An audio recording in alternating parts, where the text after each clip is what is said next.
Christian ന്യൂനപക്ഷ വിഭാഗങ്ങൾ അനുഭവിച്ചു വന്നൊരു അരക്ഷിതാവസ്ഥയുണ്ട്. അത് ഗ്രഹാം സ്റ്റുവർട്ട് സ്റ്റെയിൻസ് ആണെങ്കിലും അദ്ദേഹത്തിൻ്റെ മക്കളാണെങ്കിലും കന്യാസ്ത്രീകൾ പീഡിപ്പിക്കപ്പെട്ട വാർത്തയാണെങ്കിലും കാണ്ടമഹാലിലെ വാർത്തയാണെങ്കിലും ഈ വാർത്തകളെല്ലാം നമ്മളുടെ മുന്നിൽ ചെവിയിലുള്ളതാണ്. ഇതൊക്കെ ബിഷപ്പുമാർക്ക് അറിയാവുന്ന വാർത്തകളാണ്. പല ഘട്ടങ്ങളിൽ ബിഷപ്പുമാർ രാഷ്ട്രീയമായ വിഷയങ്ങളിലൊക്കെ പ്രതികരിക്കുകയും ആ അരക്ഷിതാവസ്ഥയെക്കുറിച്ച് സംസാരിക്കുകയും ഒക്കെ ചെയ്തതാണ്.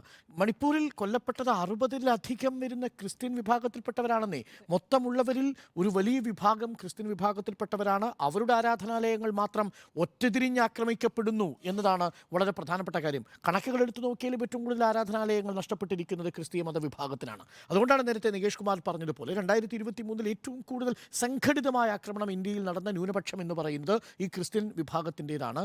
ആ പശ്ചാത്തലത്തിലാണ് ഈ വിരുന്ന് നടക്കുന്നത് എന്നതാണ് ഏറ്റവും പ്രധാനപ്പെട്ട കാര്യം. അതുകൊണ്ട് ഗ്രഹാം സ്റ്റുവർട്ട് സ്റ്റെയിൻസിൻ്റെ ഓർമ്മകൾ, കാണ്ടമഹാലിലെ ഈ കന്യാസ്ത്രീകളുടെ ദീനരോധനങ്ങൾ, മണിപ്പൂരിൽ നഗ്നയാക്കപ്പെട്ട് പരേഡ് ചെയ്യപ്പെട്ട പെൺകുട്ടികളുടെ കാഴ്ചകൾ, അതെല്ലാം മറന്നുകൊണ്ട് എങ്ങനെയാണ് ഈ ബിഷപ്പുമാർക്ക് നിശബ്ദമായി ഇറങ്ങിപ്പോരാൻ കഴിഞ്ഞത്?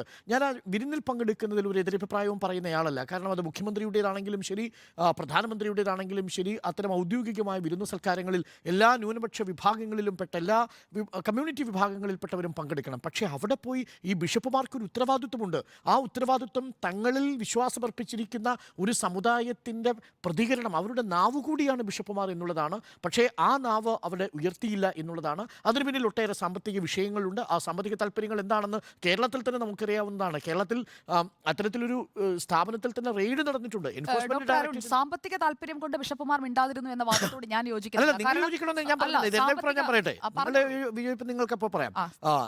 അപ്പോൾ അതിന് പിന്നിലുള്ള പൊളിറ്റിക്കൽ അടിസ്ഥാനപരമായ കാര്യം ഭയമാണ്. ആ ഭയം ഉണ്ടാവുന്നത് പല വിധത്തിലാണ്. FCRA എന്തുകൊണ്ടാണ് നിങ്ങൾക്ക് ഫോറിൻ റെഗുലേഷൻ, നിങ്ങൾക്ക് ഫോറിൻ കറൻസി വരുന്നത്, ഫ്ലോ നിങ്ങൾക്ക് കട്ട് ചെയ്യുമ്പോൾ സ്വാഭാവികമായും മതപ്രചരണത്തിനുള്ള ഇവാഞ്ചലൈസേഷൻ എന്ന് പറയുന്ന വലിയ ബ്രോഡറായ ഒരു പ്രോസസ്സ് ഇവിടെ കട്ട് ചെയ്യപ്പെടുകയാണ്.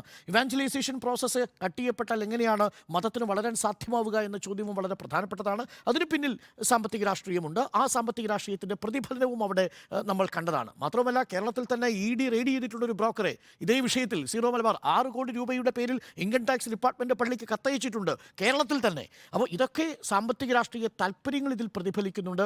ഏറെ ഗൗരവമേറിയ വിഷയം, പലപ്പോഴും ഈ മനുഷ്യാവകാശ വിഷയങ്ങളെ ഈ കമ്മ്യൂണിറ്റി വോട്ട് ബാങ്ക് പൊളിറ്റിക്സ് നിശബ്ദമാക്കി കളയുന്നു എന്നുള്ളതാണ്.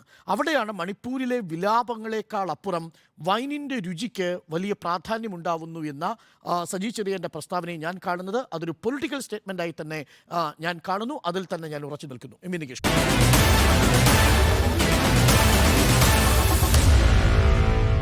Meet the editors.